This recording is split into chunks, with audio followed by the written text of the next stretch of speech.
Saludos, señoras y señores, y bienvenidos a una entrega más del Mundo por Montera.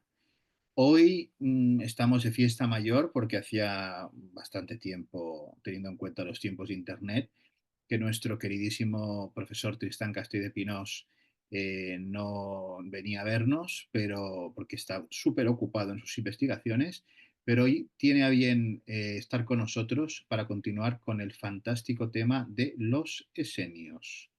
Como sabéis ya todos, Los Esenios, la superación de la muerte, es el libro del profesor Tristán Castell de Pinós, que, como ya dijimos, es un libro fascinante, rompedor y que no deja a nadie indiferente. Para los que queráis saber más, podéis ver los vídeos anteriores en este mismo canal y la información que nos va a proponer hoy para su estudio y reflexión. Eh, ¿Qué tal, profesor? ¿Cómo estás? Pues, Nos has dejado un poco abandonados, ¿eh? sí, Estamos un poco tristes, ¿eh? y tú ya sabes que últimamente yo soy, digamos, un poco prisionero o rehén de un personaje histórico que es Nostradamus, Oh, que eso no es moco de babo, ¿eh? Y entonces, pues bueno, porque ya sabes que estoy escribiendo pues un libro que presenta una hipótesis muy radical sobre todo lo que se ha dicho hasta estos momentos de el, eh, el famoso vidente y profeta, ¿no? Pero no es un tema, digamos, sencillo de conseguir hilvanar y darle coherencia a toda una vida en la cual hay mucho misterio y muchas sombras, y que entonces revelar todo esto e ir creando conexiones es de una cierta complejidad. Y entonces, pues claro, delante del ordenador, entonces como aquello que decías, bueno, el escritor delante de la página en blanco, ahora es el escritor delante de la pantalla del ordenador en blanco. Y entonces se producen, digamos, momentos de angustia vital muy profundos, ¿no? Y ese, ciertamente, pues, sí, es sí, no. el origen de, digamos, de mi tardanza en acudir a este magnífico canal. Bueno, ciertamente Nostradamus es un personaje interesantísimo, poliédrico y muy, vamos, más difícil de agarrar que una anguila, pero Sí, sí. estamos seguros que si hay alguien capaz de sacarle todo su jugo, eres tú. Entonces, vamos a esperar con toda, con ansia pues, a dónde llegas y la conclusión de tus investigaciones. Espero que las compartas con nosotros o al menos algún Sí. día nos des alguna pequeña pincelada a modo de aperitivo. ¿Eh? Yo creo No, que avec plaisir, ¿eh? Esto será avec plaisir, ¿eh? pero bueno, hoy tenemos a nuestros amigos esenios, a esos hombres Eh, tan Bueno, enigmáticos, que daban más vueltas que un tío vivo, y que acabaron en un lugar que al parecer hacían cerámica, ¿no? Según nos han es- contado. es- bueno, yo creo que según los autores clásicos digamos, de los investigadores primigenios sobre el tema de los esenios en el mundo clásico, que ya los hemos citado alguna otra vez, que fueron Plinio el Viejo, Filón de Alejandría y el prolífico Flavio Josefo, pues bueno, realmente estos fueron los que inventaron el tío vivo, ¿eh? O sea, en realidad dieron una descripción de algo que no conocían por referencias de terceras personas, y cada uno se va repitiendo el uno al otro y cada vez se convierte en un embrollo más complejo. Y después desencriptar todo esto, que también ha sido obra de autores muy interesantes, pues bueno, no, y después yo reincorporarlo y plantear mi propia hipótesis, que es la que estamos planteando desde el principio aquí, el origen nórdico de los esenios y su, digamos, y su deambular en el espacio-tiempo, pues bueno, tampoco fue un momento, digamos, sencillo, ¿no? Para hacer este libro.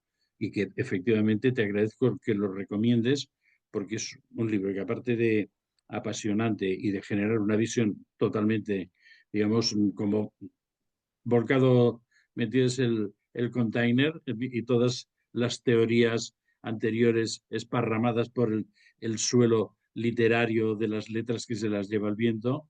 Y entonces, pues claro, digamos, es un tema como para que reconsiderar, comparar con otras las teorías, digamos, entre comillas, oficiales, y darse cuenta de que aquí hay mucho más interés y mucho más misterio a desvelar. Por lo tanto, tu recomendación del libro yo la aplaudo. Y Oh, aparte, me encantaría vender muchos más libros. Ya sabes que el mundo de los escritores está, me tiene siempre condicionado a digamos, a la liquidación de los derechos de autor. Qué sí, mal suena, ¿eh? hoy, La hoy. literatura terminada en este punto. Desde luego, pero sin embargo, o sea, no cabe duda que el trabajo y el esfuerzo que has dedicado a este tema merece este reconocimiento y mucho más. Y como sabes, en el mundo por Montera siempre buscamos autores que tengan una voz propia y tú la tienes. No tienes una voz, sino tienes un chorro de voz Sí, como, sí. vamos, como Pavarotti. Y sobre todo no nos gustan las teorías kosher, es decir, aquellas cosas no somos no somos un canal kosher. Entonces, No, creo que no.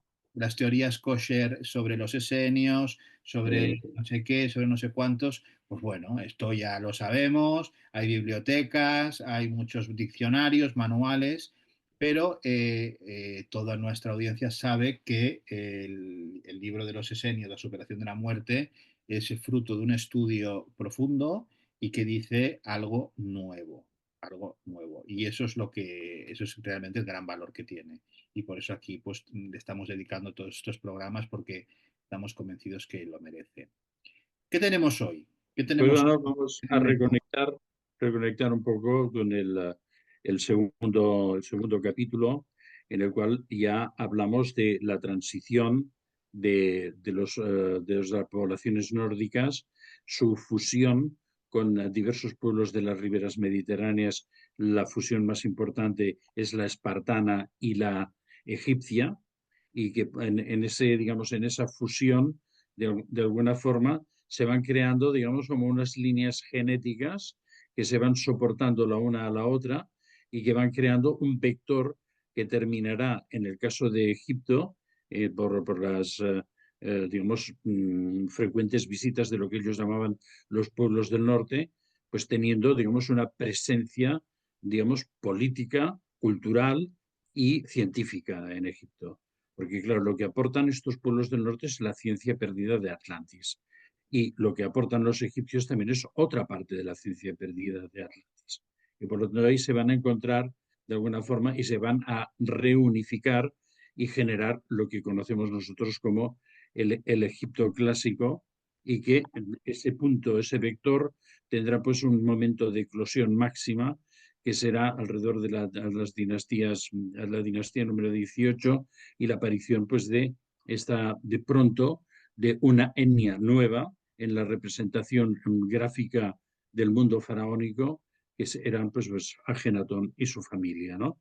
Después hablamos de que, bueno, que la caída de, de Ajenatón por la rebelión de los sacerdotes de Amon-Ra, que quieren restablecer el antiguo culto en contra del culto de Atón, pues de alguna forma tuvo que ser, digamos, salvado in extremis a través, digamos, de un exilio en el que le acompañaron muchísimos de sus, digamos, discípulos y de las etnias que de alguna forma participaban de sus mismas características psicomórficas, y que todo eso de alguna forma terminaría buscando un punto de conexión hipercósmico, que es la parte más importante, que era una meseta atláter digamos, al misterioso macizo de Horeb, que es el Sinaí bíblico.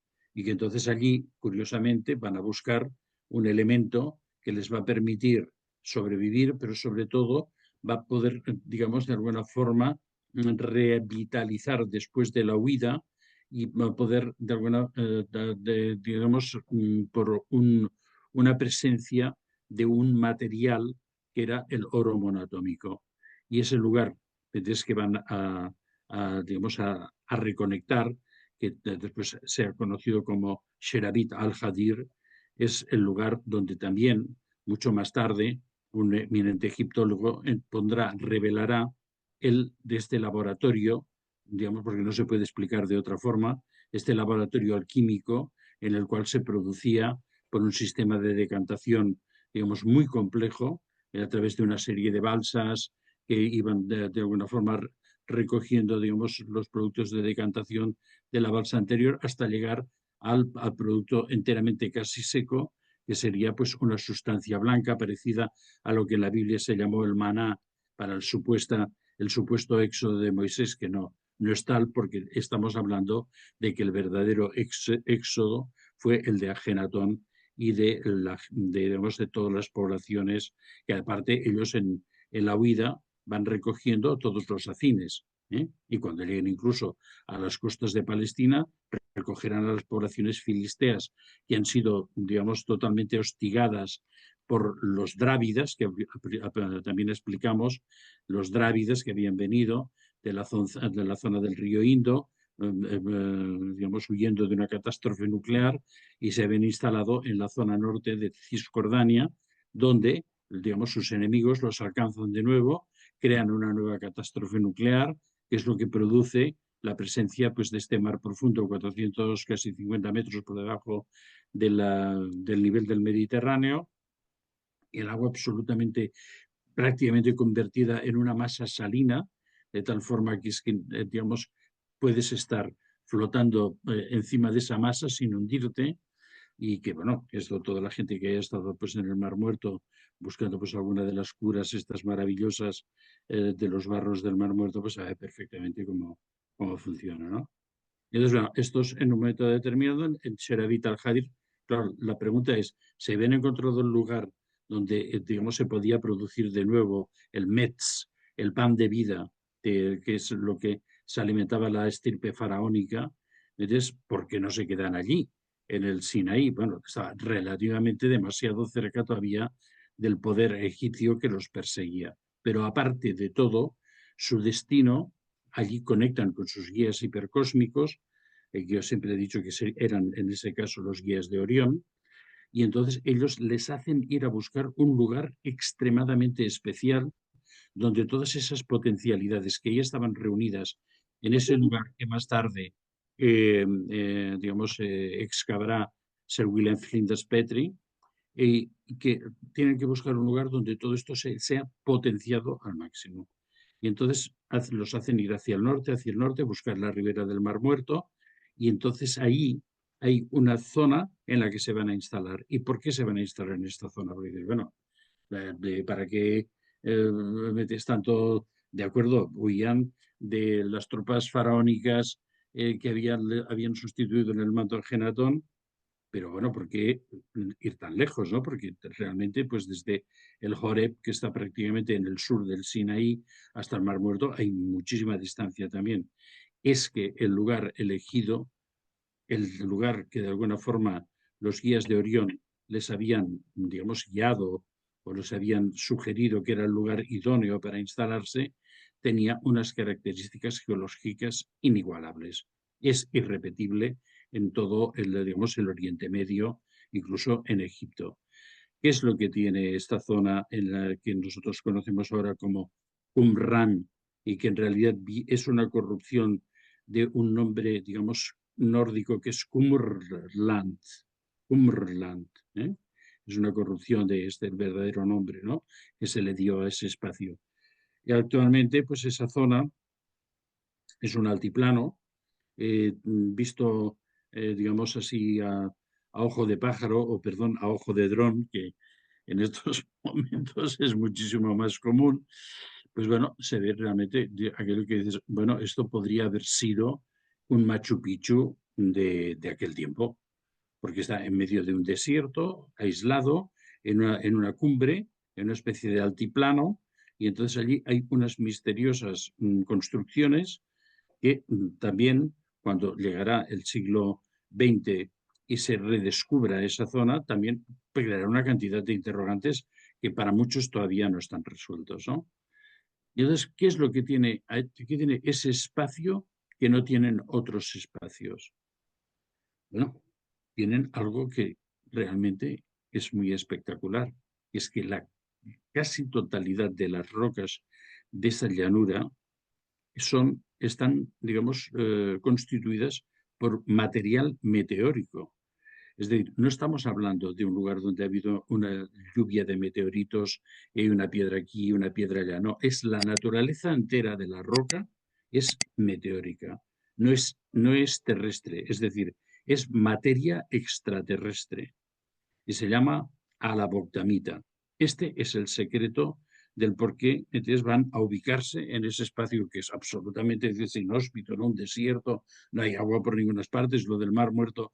Ahora vamos a explicar que es el segundo secreto del por qué, ¿no? Pero es la alaboctamita. ¿Qué pasa con la alapoctamita? Pues bueno, es un tipo de roca. Todos los que hemos trabajado en algún tiempo con el tema de mineralogía y especialmente con los meteoritos, sabemos que los meteoritos tienen una fuerza conectiva extraordinaria. ¿Eh? Aquí sí me permites, para que nuestros espectadores lo sepan, eh, Mm, lo que es la piedra meteórica desprende algo muy peculiar, y yo quiero aquí hacer esta pequeña, pequeño apunte personal, ¿no? De que gracias al profesor Tristan Casio de Pinós, que es un hombre que tiene su pequeño cofre de tesoros, yo he podido tocar ah, uno de estos artefactos extraterrestres que, exacto. que él pudo encontrar y que me ofreció un día poderlo ver y tenerlo en mis manos, porque, como ya sabéis, es un hombre que ha explorado lugares donde ha podido encontrar ese tipo de cosas, y ciertamente se nota que tiene algo diferente, que Es, tiene algo diferente, que tiene algo diferente. además, tú ya sabes que aquí, pues bueno, lo tenemos, es un tema que lo tenemos muy trabajado, ¿no? Pues bueno, pues estos esenios van ahí y se van a instalar, digamos, sobre un gigantesco meteorito. No sabemos de dónde ha venido, porque es materia pura extraterrestre. Que yo sepa, no hay otros lugares que esté representado en esa masa y digamos, en esa extensión, y por lo tanto es como si nosotros fuéramos directamente de ahora, del espacio-tiempo que tenemos a un espacio-tiempo, entramos por una puerta, entramos en un espacio-tiempo hiperconectivo en el cual tuviéramos una visión del universo totalmente amplificada, ¿no? Pues esto es lo que ellos van a buscar allí. Es decir, no es un lugar cualquiera. Y es más, yo pienso que la gente que puede ir ahí esperando que no les caiga ningún petardazo, ¿me entiendes?, de Irán o de los hutíes o de no sé dónde, ¿me entiendes?, porque la cosa está un poco liada, pero quiero decirte que se puede percibir que ese espacio es un espacio disgregado del entorno, ¿eh? Es decir, y por eso ellos van a buscar eso, porque entre otras cosas, ellos no comparten digamos, el caldo racial, vamos a llamarlo, ¿me entiendes? El meeting pot del entorno de semitas, los drávidas, los no sé quién, los no sé cuántos. Ellos vienen directamente, digamos, en una etnia absolutamente distinta. Entonces ellos van a buscar eso y esa isla en medio del desierto sobrevuela otra cosa que es importantísima para ellos, porque ellos no son gente, entre comillas, normal, son hiperconectados. Los Mesentio eran los grandes científicos y la gente que se instaló en Heliópolis, muchos de ellos fueron seguidores de Atón después y por lo tanto cuando Ajenatón huye hacia el norte a buscar atravesar el delta del Nilo, muchos de los científicos, porque en Heliópolis era una ciudad dedicada, pues como dice, digamos, el nombre griego, al sol, la ciudad del sol, ¿no? ¿Entiendes? Pues entonces, bueno, aquí tenemos, digamos, a una gente que está absolutamente capacitada para entender el mundo y la materia de una forma totalmente distinta y la relación incluso con los seres humanos de una forma totalmente distinta. Videntes, curadores, digamos, científicos de aquel tiempo. Vamos a irles poniendo calificativos y creo que tendremos que tener unos cuantos más y realmente no nos equivocaríamos en ninguno, ¿no? Por cierto, y ahora volveremos después al tema, Flavio Josefo, que es uno de los que más abundó sobre la descripción de los esenios, y en fin, es un tema muy estudiado, que si realmente podemos hacer un capítulo sobre los pergaminos de Qumran, su descubrimiento y su relación con el oro templario, que son dos cosas que parece que no puedan coexistir, y en cambio están totalmente interconectados, pues claro, en los pergaminos de Qumran, digamos, todo lo que ha ido saliendo se han intentado superponer sobre todo a las manifestaciones de Flavio Josefo y se ha creado una teoría totalmente, digamos, Frankenstein, absolutamente. pero no deja de ser uno de los autores más reconocidos y más citados.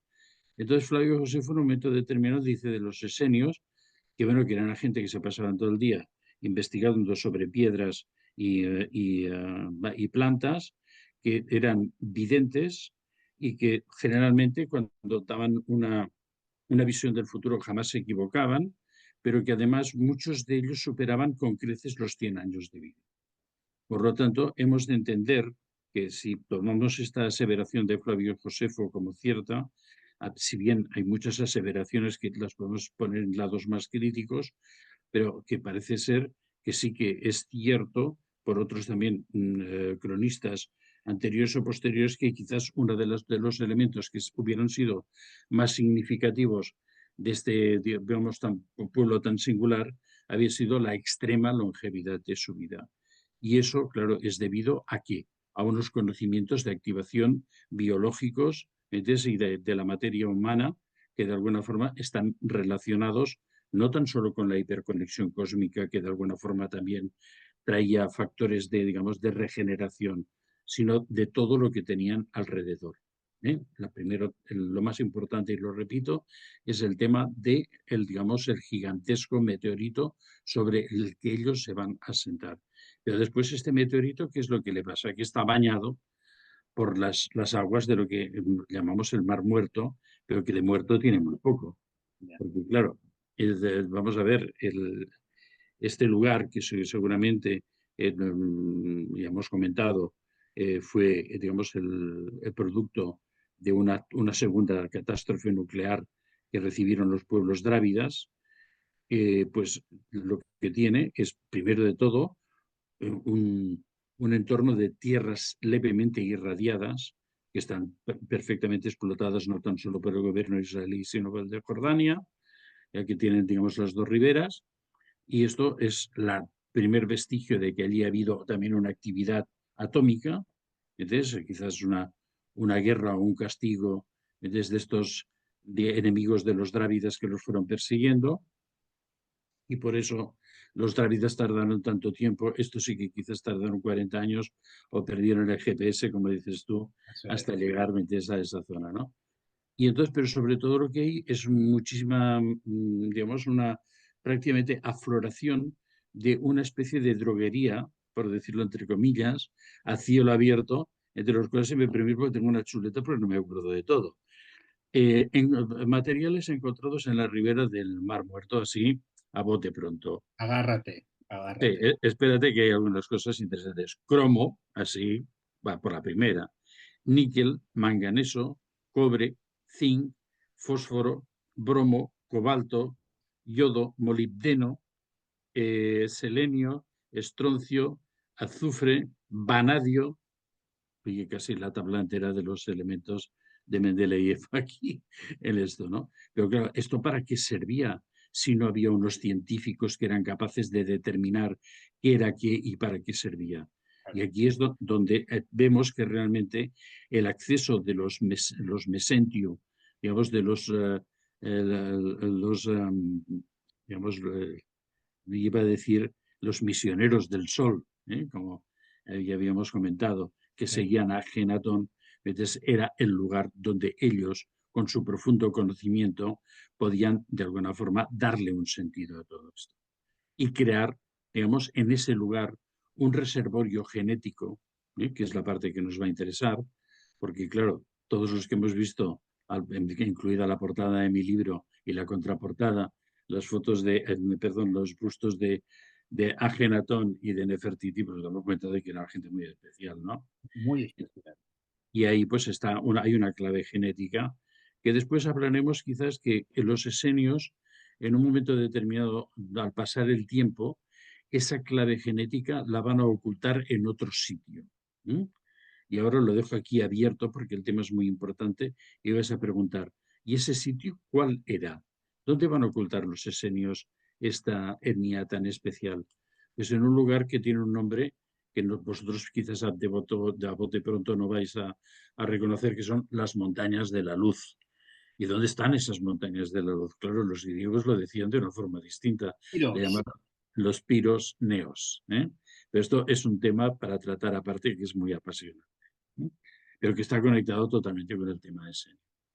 Entonces esta gente llega allí y llega con toda esa ciencia. Saben cómo se hizo el laboratorio de Sheravit al-Hadir en el Horeb, ¿entiendes? Lo saben perfectamente porque ya hablamos de que los antecedentes familiares de Ajenatón, abuelo, tatarabuelo y padre habían sido los reactivadores muy potentes de esa fábrica de producción del oro monatómico. Pero ¿qué otra cosa más interesante tenían alrededor? Algo importantísimo. Para poder producir el oro monatómico, que ahora iremos un poquitín al tema, se necesita algo muy importante que es el CNA, que es el carbonato de sodio. ¿eh? Entonces, en el mundo, digamos, egipcio alejandrino, ese carbonato de sodio era denominado natrum, y consistía, es un tipo digamos, exudación salina en territorios muy secos, casi desérticos, y que se produce, digamos, como unas emergencias por encima del nivel del suelo, como forma, digamos, de una especie de seta, ¿eh? De alguna forma, es una tectita. Y eso es la base de la creación, una de las bases de la creación del oro monatómico. Entonces, pues muy bien, tenemos que han llegado a ese inmenso lugar donde tienen una plataforma de hiperconexión y van a construir sobre ese lugar, digamos, el segundo laboratorio. El primero era el que hemos ya detallado y descrito en el Joreb, y el segundo laboratorio antimuerte, que les llamo yo, ¿no?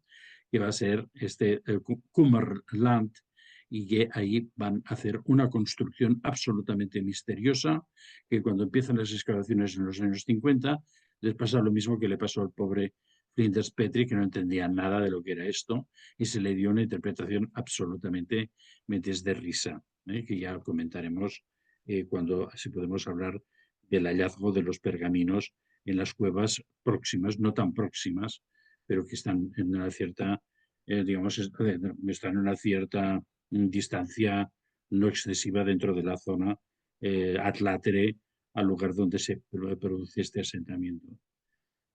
¿Por qué doy tanto énfasis a este tema? Porque no hay otro lugar en el mundo igual a esto. ¿Eh? Esto hay muchas cosas que son muy singulares, pero que no hay ningún otro lugar en el mundo, y sobre todo no hay ninguna conexión, digamos, más clara entre un lugar tan misterioso como el Horeb, lo que había descubierto Flinders Petrie en el Horeb, y después lo que de alguna forma se construye en Cumberland o Qumran, como ahora se conoce de una forma más masiva, ¿no? ¿Qué tiene eso que no tengan otras partes del mundo? Pues bueno, tiene una cosa muy importante. Primero, que está en una altura, que no hay ni una gota de agua. La gota de agua que está más cerca es una concentración salina absolutamente excepcional, que son las aguas del Mar Muerto, muy importantes también para la obtención de metales monotómicos. Ahora explicaremos un poquitín el tema, pero que realmente ni para beber, ni para lavarse, ni para nada. O sea, para hacerse una cura de barros, fantástica, pero para nada más. Y entonces, ¿qué es lo que había allá arriba? Pues bueno, muy lejos había una afluencia de agua, que estaba pues a una distancia muy importante, y que esa afluencia de agua además tiene, digamos, una característica salina muy importante, con lo cual tampoco es muy digamos, adecuada para el consumo humano, pero era la única surgencia de agua.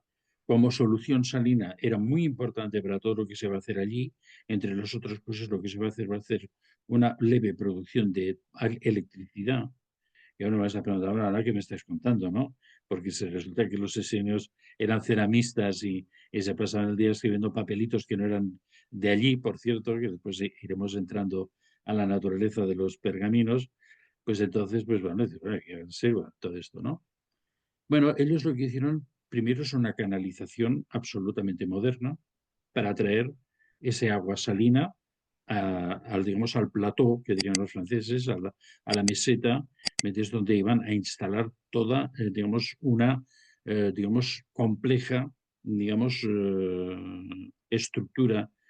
No es estrictamente arquitectónica, porque claro, no hay nada prácticamente que sobrevuele el nivel del suelo, porque casi todo está, digamos, excavado en profundidad.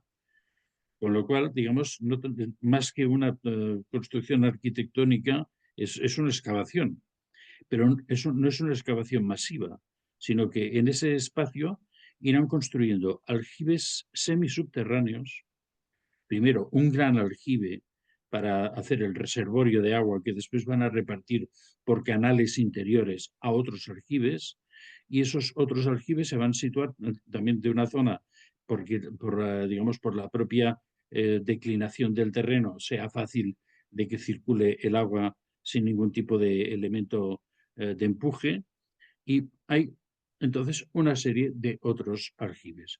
Pero estos otros aljibes, ¿cómo son? Pues no es un típico aljibe, digamos que es una masa, digamos, de un rectangular lisa, como una gran piscina, sino que estos otros aljibes tendrán unas escalinatas, unas gradas que van descendiendo hacia el fondo del aljibe. Y bueno, ¿y todo eso para qué, no? Porque claro, aquí empezando a salir una cantidad de preguntas tremendas, ¿no? Después resulta que, además de todo eso, de pronto hay un gigantesco horno, que es el que ha dado, digamos, la loca teoría de que eran ceramistas, que la gente sueña, oiga, por favor, ¿me puede hacer un botijo? Sí, pero nosotros le hacemos botijo, pero para coger agua en ninguna parte. Ya. Y cosas de este tipo nos han dicho auténticas barbaridades, por Dios. Y entonces, pues bueno, es un gigantesco horno, ¿y esto para qué? Y después, ¿y con qué combustible? Después hay una fragua, bueno, ¿y esa fragua para qué? ¿Con qué combustible? Claro, hay que pensar que otra de las riquezas del Mar Muerto eran los materiales bituminosos y asfálticos. Y en aquel tiempo, digamos, realmente se hacía una explotación de esos materiales bituminosos porque, bueno, tenían unas propiedades tremendas, como abortivo, por ejemplo. También sí, era muy usado en aquellos lares tan absolutamente desérticos para combatir las picaduras de serpientes y escorpiones, que se ve que había más serpientes y escorpiones que ningún otro tipo de animalito. Y después, bueno, que se utilizaba para hacer algo importantísimo, digamos, en plan militar, que era el fuego griego, que las materias bituminosas. Claro, y esas materias bituminosas son las que los esenios van a extraer para activar de una forma total y con fuego constante y generación de altísimas temperaturas en el horno y en la fragua.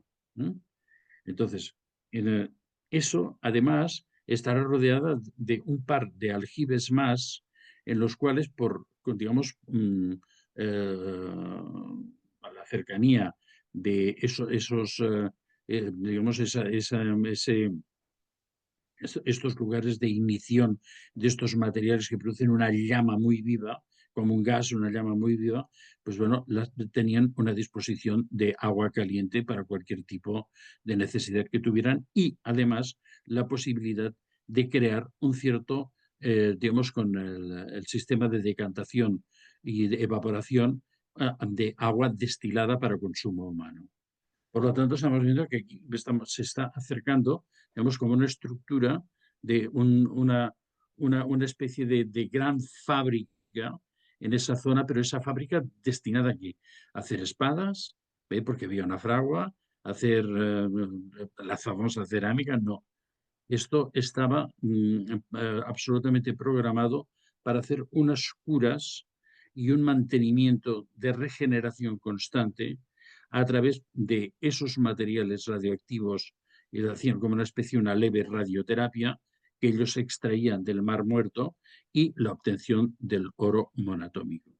Con lo cual nos encontramos que esto no es una fortaleza, que esto no es un monasterio, como se ha machacado totalmente de una forma absolutamente, digamos, Ya. desprovista de cualquier racionalidad, sino que era un gran sanatorio.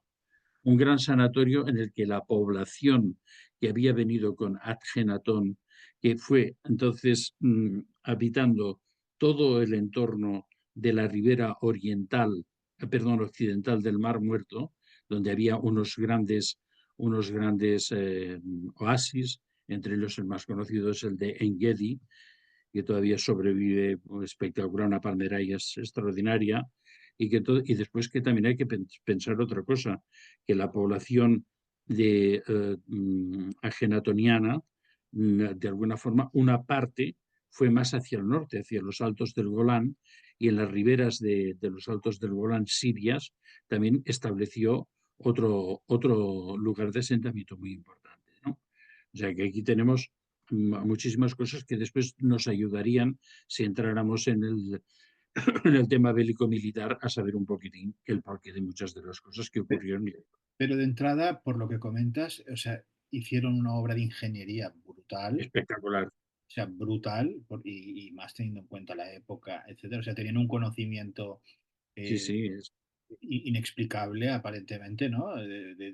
Porque, claro, todo esto, esta estructura para hacer mover agua, decantación, calentar, o sea, pero estamos hablando de algo. impresionante.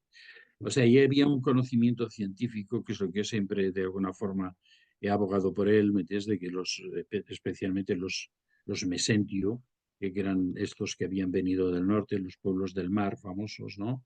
O los que venían de la Menti, estos ya eran, digamos, los grandes científicos, ¿no? Lo que hablamos al principio, cuando André Malvino, no, si era una gente que salían del norte e iban llevando la ciencia a los lugares, a la ciencia perdida de Atlantis, a los lugares donde ellos creían que se podía desarrollar, ¿no?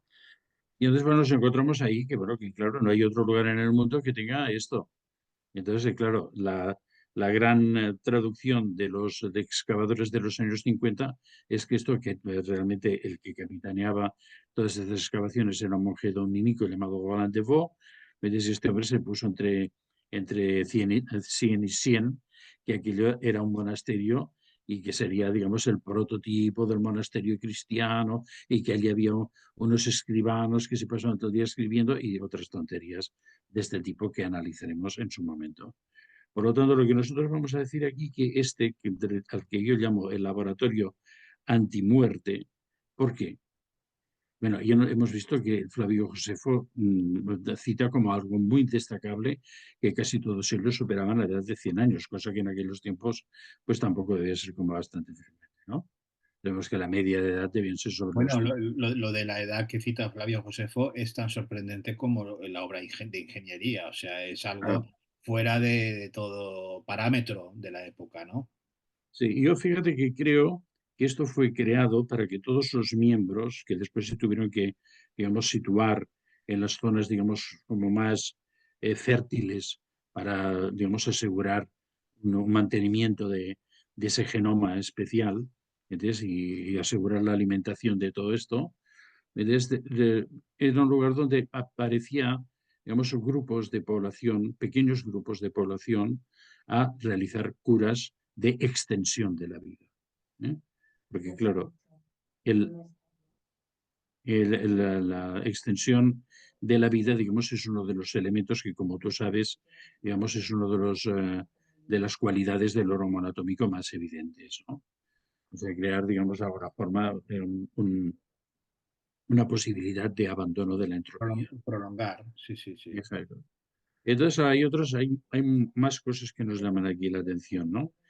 Porque ellos, aparte de todo esto que hemos descubierto, y que, repito, es una obra de ingeniería, tal como tú, no es arquitectura de ingeniería, pero hay algunos detalles que me gustaría también apuntar respecto a la obra. Sería muy bonito que, lógicamente, pudiéramos tener ahora un plano de planta o una vista aérea de Qumran para ir señalando, pero que tranquilos, que en mi libro esto existe, y entonces Exacto. os animo una vez más. Por cierto, si me permites la interrupción, a todos los espectadores, en este mismo programa, en la descripción, encontraréis todos los datos para poder adquirir el libro y para poder entrar en el canal de Telegram del profesor Tristán Castell de Pinos y de Olga, en el que cuelga informaciones interesantísimas, del cual yo soy miembro,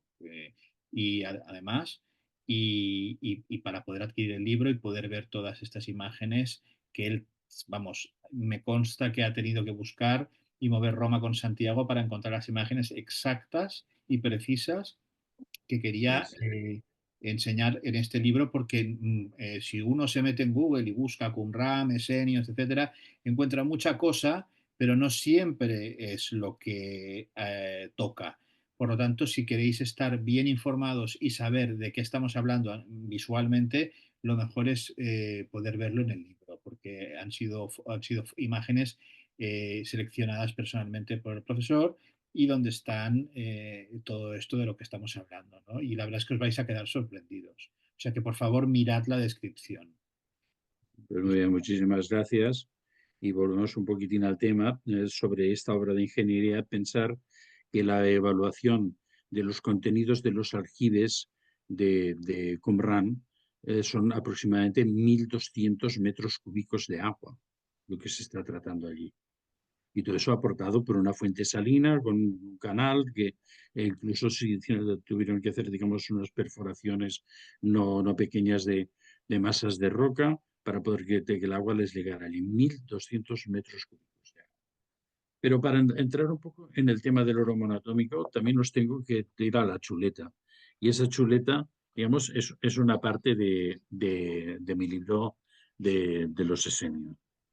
Lawrence Harner, que fue un hombre muy importante, desgraciadamente ha muerto, ha escrito libros importantísimos, era un hombre muy comprometido, pero muy curiosamente liado con cosas que a mí me tienen muy preocupado, que era el origen, digamos, transilvano, draculino, de la familia real inglesa, de la cual he hablado alguna vez en alguna otra parte.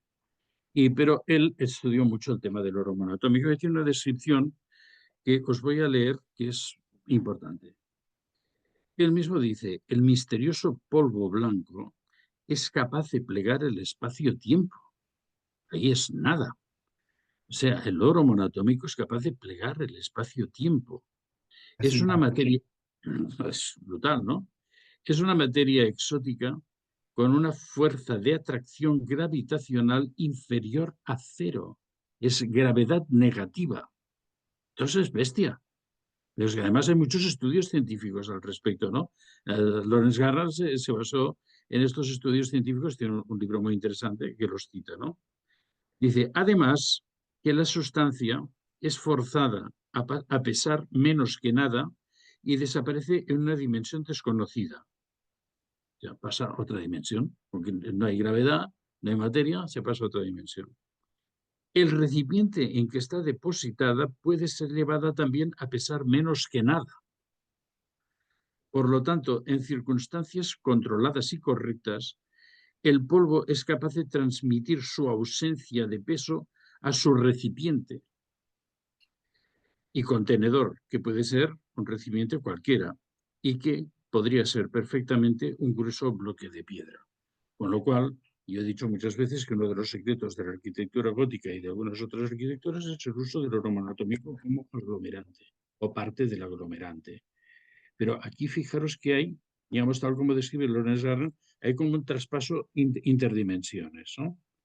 Entonces, yo lo que creo, y que, con que es el tema del oro monoatómico, es un tema que yo insisto mucho, y creo que a vosotros realmente ahora este tío es un pesado, pero si metéis en el tema del oro monoatómico vais a descubrir hay un camino absolutamente Ya, increíble, ¿no? ya digo yo a la audiencia que no solamente si investigan un poco más sobre el oro monoatómico no les parecerá que es un pesado el profesor, sino que querrán saber aún más, porque es, Algo más, ¿no? porque es un tema tan asombroso, siendo bastante prudente en en el adjetivo, que Mm. es alucinante. O sea, es un producto realmente sobresaliente, sobresaliente. Vale la pena dedicarle un tiempo. Eso os lo aconsejo a todos, ¿no?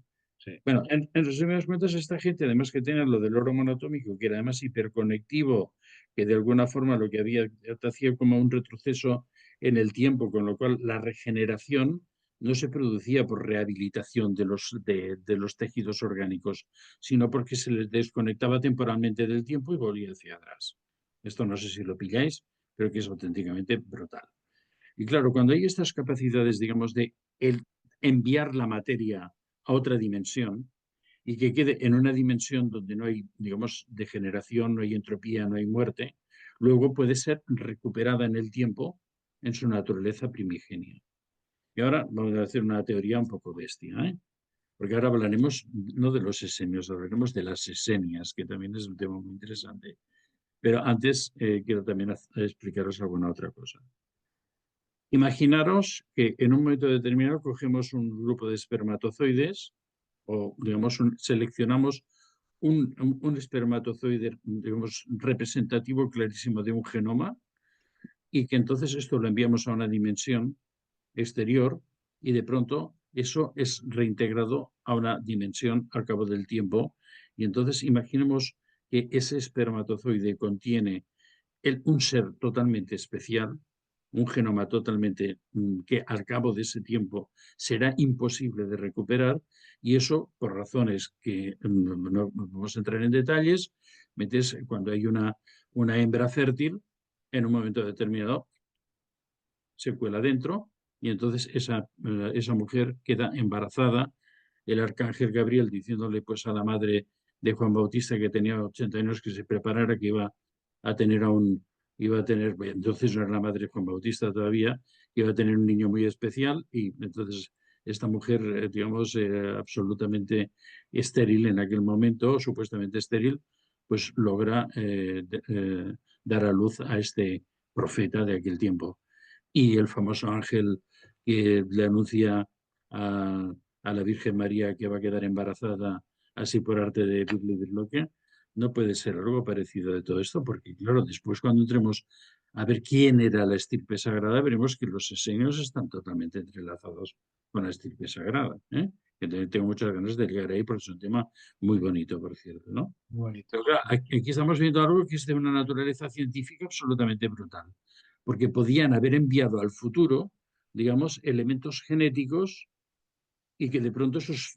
elementos genéticos se precipitaran, digamos, con una orden en el espacio-tiempo, almacenada en el espacio, se precipitaran en una materia fértil, por decirlo de alguna forma, ¿no? En una hembra fértil. Y que entonces se produjeran Leonardos o se produjeran Miguel Ángeles, que son, bueno, el tipo Leonardo Miguel Ángel, pues son de los míos predilectos, o Juan Sebastián Bach, o algunos personajes más interesantes de la historia. Richard Wagner, claro, Eh, Sergio. claro, cosas de este tipo. Todo eso lo tenemos por aquí, ¿no? ¿Qué más tiene esa zona después de haber hecho toda esa gigantesca instalación de hidroingeniería en el desierto?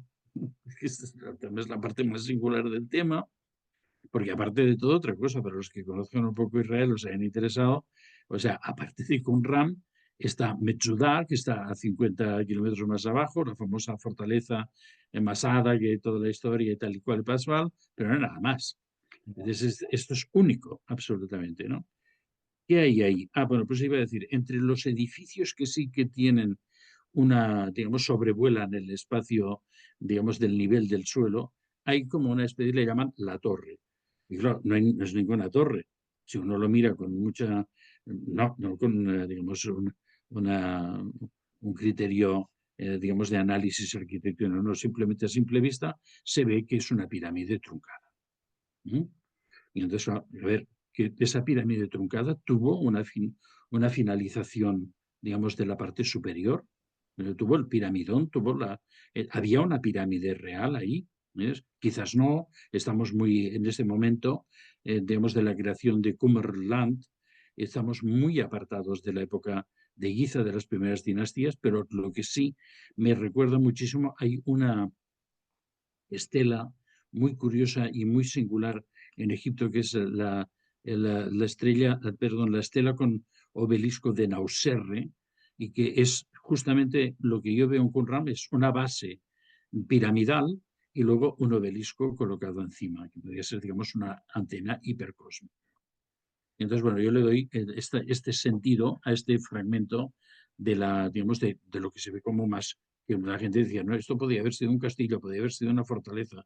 Yo creo que no, que es un elemento de captación de energía cósmica y que está justamente cerca de la zona de los famosos hornos y de los famosos elementos de creación de metales, de las fraguas, y que por lo tanto quizás además era un elemento de distribución de una energía hipercósmica, ¿no? En esta zona, digamos, en la cual se producían estos elementos digamos, de transmutación, porque, a ver, estos hornos en un momento determinado también pudieron, digamos, llegar a través de la llama tan viva, pudieron llegar a fundir metales en sucesivos procesos de fundición, que es otro de los elementos para conseguir metales monoatómicos.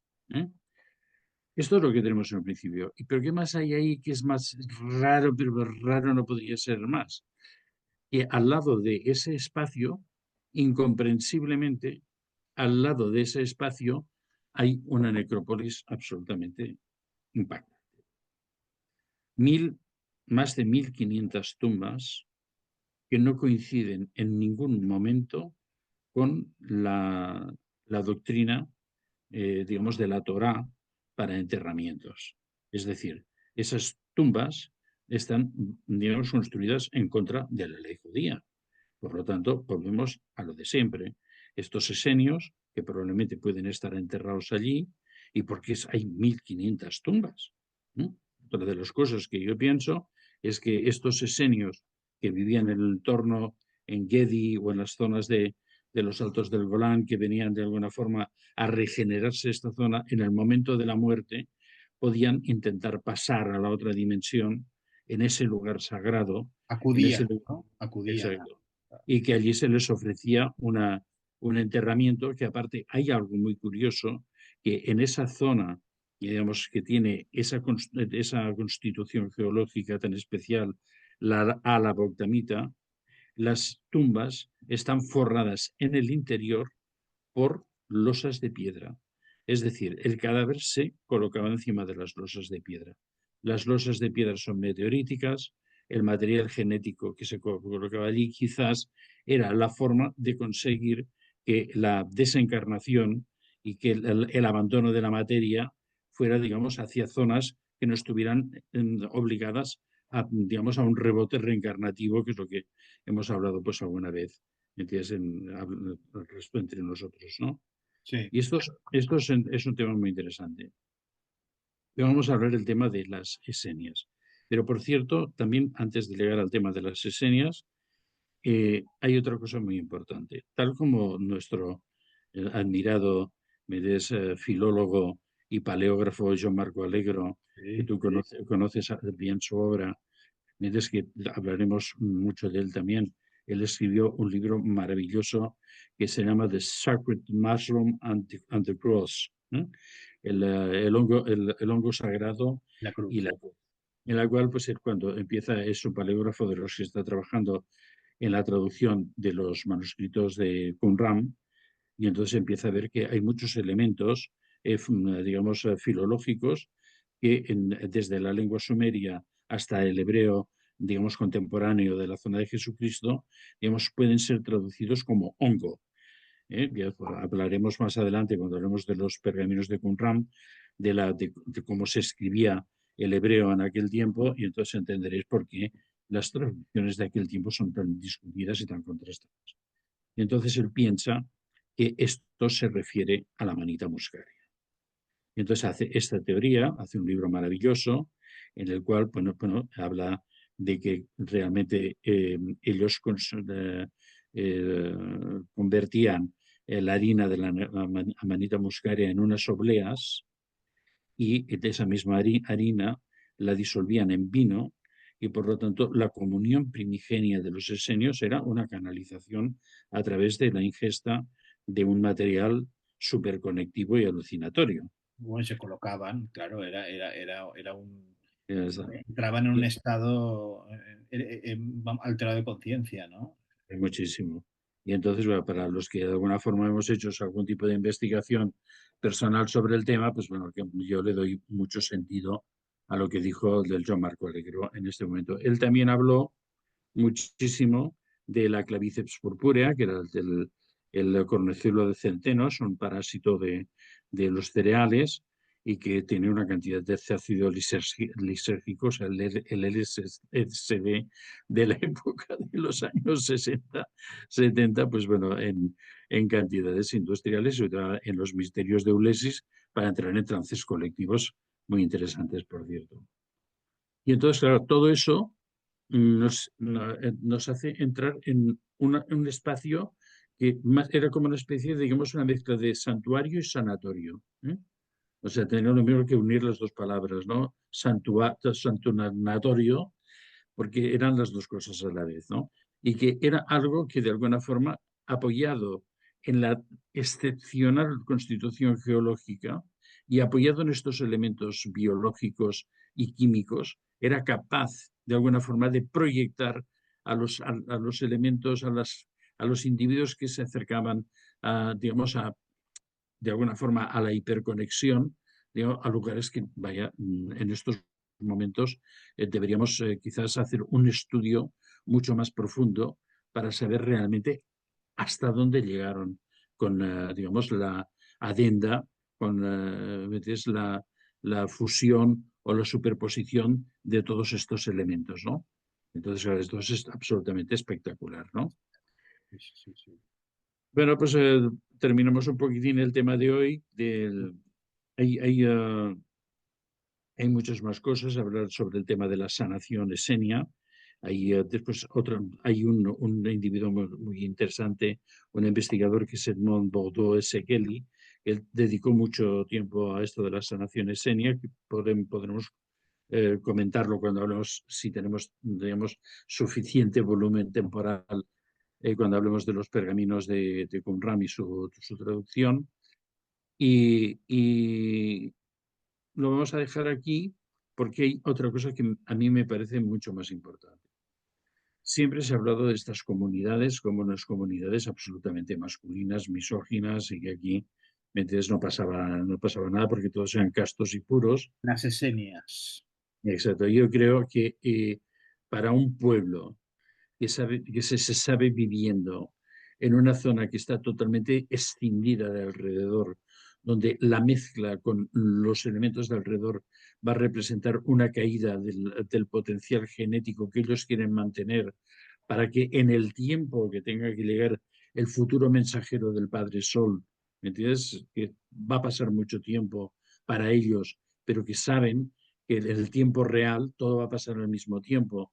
O sea que su fe es absoluta, que lo que hacen es simplemente lo que tienen que hacer porque se va a producir, no hay ningún tipo de duda. Y la aparición seguramente de Cristo fue evidentemente la consecuencia de todo esto, ¿no? Entonces, claro, lógicamente, aparte de todas estas, digamos, virguerías genéticas que hemos estado hablando de los espermatozoides o materia genética que podría ser extraído a un espacio-tiempo diferente y luego que esto es un tema muy interesante, ¿Eh? pero como mínimo sabemos que la mayoría de la población, o sea, se autoclonaba simplemente por digamos, el coito y las relaciones sexuales, ¿no? Entonces, claro, yo pregunto, yo hago una pregunta, ¿eh? Porque ya sé que después los cumramólogos de ahora, Sí. ¿me entiendes? Son los mismos, me tiran alguna piedra y me llega.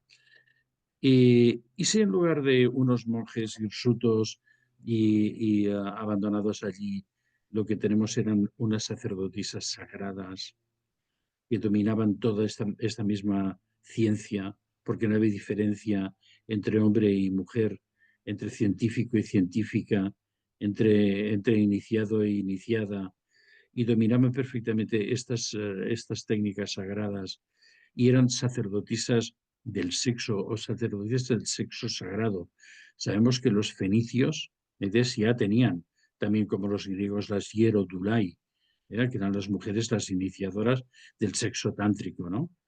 Y si en ese espacio hiperconectivo, ahora yo pregunto, ¿no? No tan solo había, digamos, una población exclusivamente masculina o exclusivamente femenina, incluso una población mixta, se producían, digamos, coitos mágicos como en la India Shakra Puja, ¿no? En el mundo tántrico, ¿no? o quizás en alguna de las descripciones así poéticas de los encuentros con la reina de Saba, de Salomón, pues probablemente lo que se estaba produciendo también es un encuentro, digamos, de un sexo mágico, ¿no? Eso que es lo que pienso yo. Y que todo eso, si volvemos a la maravillosa teoría de Wilhelm Reich del mundo orgónico, que es decir, digamos, la energía superior, el orgón, que él la describió o, digamos, la entresacó de la energía orgásmica, ¿no? Y si simplemente lo que ellos estaban haciendo allí, con todo esto que hemos hablado, además, es construir las primeras cúpulas, una geoda de energía orgónica que de alguna forma creara una situación interior que ya fuera absolutamente distinguida, no por situación ni por calidad de los materiales sobre los que se asentaba o por distancia, sino simplemente porque esa cúpula de energía orgónica producida a través de los chakra puja que diríamos en el sexo tántrico, que es el círculo de coitos, ¿no? ¿Eh? Entonces, y eso se producía ahí, pues una estabilización que después quiso ser representada por Agripa en el Panteón de Agripa por Vitruvio, en la primera cúpula que conocemos, bueno, las primeras cúpulas sencillas como la de la tumba de Agamenón en Micenas, que son muy sencillitas, ¿no? No sé si habéis estado en el sur de Italia, ¿cómo se llama? ¿Dónde están los Trulli? Alberobello, Alberobello, exacto, lugar espectacular, donde hay una serie de cúpulas semicónicas y que todas son hechas con lajas de piedra que se van adelantando la una. No, no, esto era, digamos, una cúpula energética. Y después es lo que se intenta, de alguna forma, reconstruir con las grandes cúpulas que copiaron la de Vitruvio en el Panteón de Roma y que, bueno, es en la Catedral de Florencia y después en el Vaticano Miguel Ángel que consiguió esa cúpula tan absolutamente maravillosa creo que es una de las cosas más Brutal, brutal. bellas de la arquitectura que jamás se ha construido, ¿no? A pesar de que después se han intentado superar, pero esa elegancia y después esa audacia en aquel tiempo es absolutamente... Tremendo. Pues bueno, dejo aquí Sí, este apunte. ha sido, bueno, yo creo que es fascinante como cada vez que hablamos contigo. Y esta Ujú. introducción del papel femenino que es fundamental y más teniendo en cuenta pues que ya hemos hablado del origen diverso, ¿no? De esto, de estas hipótesis, ¿no? De pueblos que venían de otros sitios, ¿no? Y que ya existían este tipo de sacerdocio femenino y demás. Y la verdad es que también te agradezco que hables de la mujer, ¿no? Porque esto me evitará una multa del Ministerio de Igualdad, porque con esto arreglamos el tema de la cuota de género, ¿no? A la hora de hablar de los esenios, ¿no? Y de que no solo eran esenios, sino que también habían esenias, ¿no? Entonces, Sin lugar a dudas, sin lugar a dudas. la cuota de género queda cubierta. Pero dicho esto, y permíteme esta pequeña broma, como veréis, la obra del profesor Tristán Castell de Pinos es fascinante. Todavía queda mucho más por descubrir. Yo vuelvo a insistir, voy a dejar ahora aquí debajo lo encontraréis en la descripción del programa todos los datos para que podáis para que os hagáis con un ejemplar del libro y podáis ver las imágenes escogidas por él de todos esos lugares tan especiales porque han sido cuidadosamente buscadas, porque ya os digo que yo he visto muchos libros sobre el tema de los esenios, pero bueno, ponen cuestiones pues que puedes encontrar en cualquier enciclopedia, pero aquí no. O sea que por favor mirad la descripción del canal y a ti, Tristán, pues te agradezco mucho que te hayas vuelto a querer poner el mundo por montera después de este tiempo de descanso y estudio y meditación profunda. Y te emplazo pues para una siguiente entrega de la cuestión de los esenios. Pues sí, seguiremos hablando de los esenios, de los misteriosos pergaminos que se encontraron allí. Daremos también una teoría absolutamente contraria a la versión oficial, que es lo que nos divierte más a nosotros, ser antioficialistas en casi todo. Sí. Y bueno, de darte también a ti las gracias por la oportunidad y que sepáis que a través de esos enlaces que Manuel os va a dar, pues bueno, podéis conectar conmigo perfectamente, hacerme preguntas y bueno, si puedo resolver alguna duda, pues con toda seguridad que lo haré. Muchísimas gracias. Pues gracias a ti porque la audiencia de este canal, que como digo siempre, ¿qué es el mundo por Montera? Es el canal para el público, el canal más audaz para el público más inteligente. Por lo tanto, no dejéis de visitar los enlaces y podréis encontrar una información que os será de una utilidad y os enriquecerá intelectual y espiritualmente de una manera tremenda. O sea que hasta la próxima y muchas gracias por vuestra atención. Buenas Hasta la noches.